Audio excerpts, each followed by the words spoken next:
Well, last summer, Antifa was responsible for vandalism, destruction of property, and violence throughout several cities in the U.S. It was so sad to see.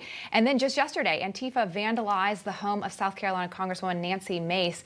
She shared some pictures of her home on Twitter and said this, quote, "This is the second time I've been targeted for vandalism in the last few months.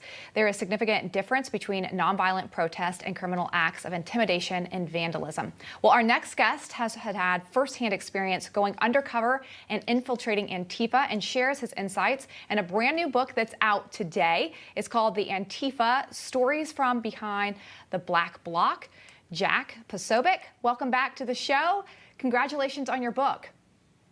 Thank you so much. I really appreciate you guys having me on. And how terrible is it that here we are 1 year after the burning of the historic St. John's Church there in Washington, D.C., just steps away from the White House, and of course President Trump going out with the Bible, that we have the same group again, adherents to this twisted ideology, that are now targeting Nancy Mace and her young children down at her own home. This is the same type of thing that we've seen, and it's the reason that I wrote this book and that I've been doing this work over the past couple of years, because we can't have this sort of thing going on in our country.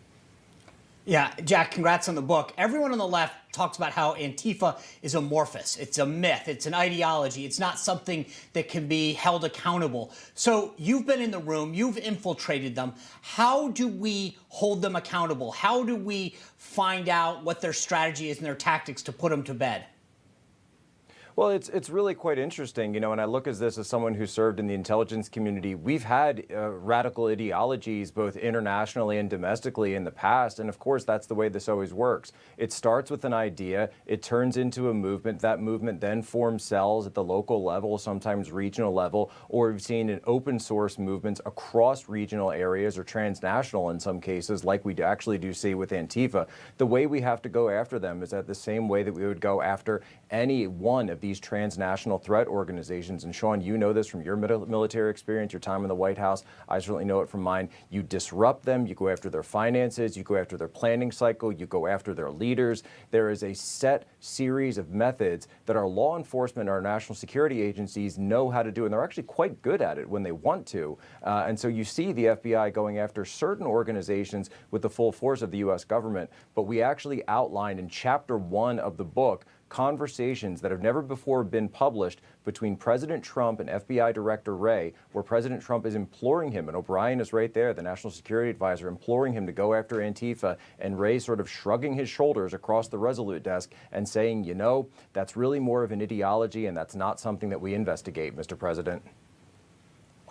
Well, you know, it's interesting because you mentioned the Department of Homeland Security says one of our greatest domestic threats that we faced is right-wing extremism, yet we see the opposite on the left, this damage and destruction of Antifa, and even showed Nancy Mace's house, as you mentioned and we mentioned, yet it barely gets a mention.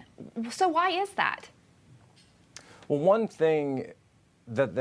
reason for that is because of the memory hole of corporate media, and that's something that we've done, and people can go to Antifa Book and see it for themselves, antifabook.com, where we've put together an entire series of the timeline of the summer of rage, the summer of violence in 2020, of every single act that took place from May 25th all the way through to the end of the summer that took place, because the media doesn't want to talk about those. They don't want to talk about these riots. They don't want to talk about the violence. They don't want to talk about the targeting of police officers. They certainly don't want to talk about Chaz, where I spent time infiltrating and undercover, where people died, people were shot and killed in shootings that took place after the police had been pulled out by the mayor of the city and essentially turned this over to an armed anarchist group. They don't want to talk about what actually took place in the United States of America and in these cities, and it's time for people to tell these stories so that we can actually get some work done at the congressional level, at the state level, and at the local level.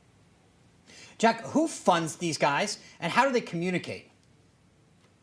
Well, we actually go through a very extensive process of the dark money networks that are going into this funding. So you've got money at the higher levels, like people for going to the Alliance for Global Justice. They get money from some very mainstream left-wing organizations. We've seen in cases where Project Veritas goes up against Tom Steyer, talking about funding to refuse fascism, right? This is all documented in the book, these networks. We're also now seeing many times payment processors people using Cash App, people using PayPal, enabled to use these open source networks where people are now funding their insurgency right there through the internet, the same type of ones that will shut down conservatives or shut down Christian writers, Christian activists, right? They'll call them extremists, but allow Antifa to get their funding and to conduct their operations using the exact same methods that they'll shut down a conservative for. So when you look at the funding networks, you look at the dark money that we've compiled here and put together, you can really see a roadmap for if national security